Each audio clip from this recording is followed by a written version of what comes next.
هوښیار کورونه د راتلونکې نړۍ یوه کیسه. شپه ورو ورو راښکته کېده.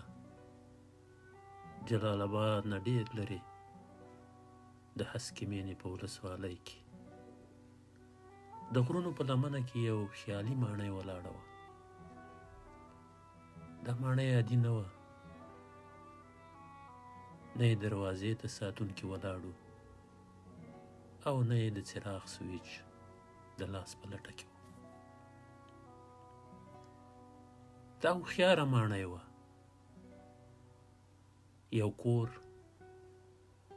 چې فکر کوي، اوري، ګوري او په خپله پرېکړه کوي. ولې ورته هوښیار کورونه وایي؟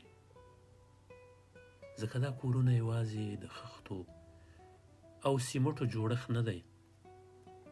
دا د کمپیوټري مغزو، سینسرونو، انټرنیټ او مصنوعي ځیرکتیا ګډ ژوند دی. لکه څنګه چې انسان د عقل پرته ژوند نشي پاتې کېدی، همداسې دا کورونه له ډیجیټلي عقل پرته هوښیار نه ګڼل کېږي.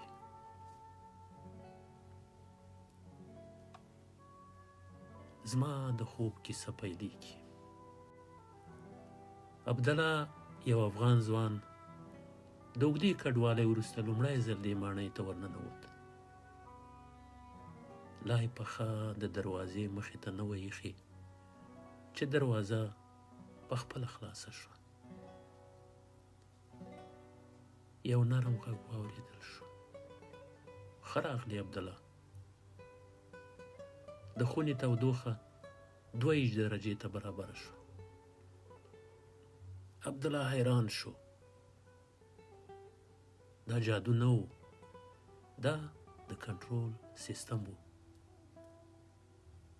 دا کورونه څنګه اداره کیږي؟ هوښیار کورونه د 3 مهمو برخو له لارې اداره کیږي.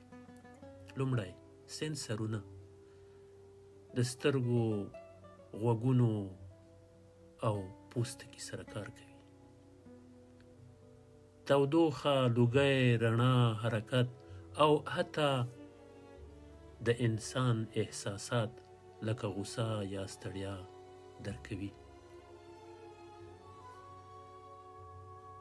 مرکزي مغز لکه د انسان دماغ ټول معلومات راټولوي او پریکړې کوي. انټرنیټ او اپلیکیشنونه مالک کولی شي له موبایل، ټابلیټ یا غږیز امر څخه کور کنټرول کړي، حتی که په بل هیواد کې وي. سهولتونه چې پخوا خوب و، نن حقیقت دی. برېښنا او انرژي، څراغونه په خپله بلیږي او مړه کیږي. د لمر له برېښنا استفاده، د برېښنا ضایع کېدل 0 ته نږدې. تودوخه او هوا، ژمی اوړی کور خپله تودوخه برابروي. پاکه هوا، اتومات فلټرونه، دفاعي او امنیتي سیستمونه، د اور لګېدلو ضد سیستم، که د پخلنځي له کونجه لوګی راپورته شي، سنسر خطر تشخیصوي. برېښنا پرې کیږي، اور وژونکی سیستم فعالیږي. مالک ته سمدستي خبر ورکول کیږي. د ساتنې سیستم، 360 درجې کمرې،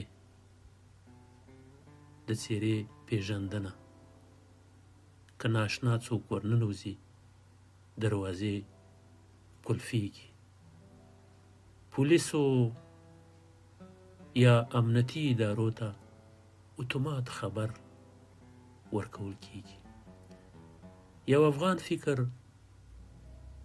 په نوې نړۍ کې عبدالله موس شو. هغه د خپل پلار خبره په یاد راوړه. کور هغه نه دی چې دیوالونه ولري. کور هغه دی چې سړی پکې خوندي وي. هوښیار کورونه همدا کار کوي. امن، اسانتیا او وقار.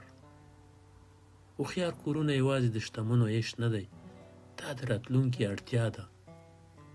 نړۍ دې لور ته روانه ده او افغانان هم کولی شي د دې پرمختګ برخه وي، که نن نه سبا.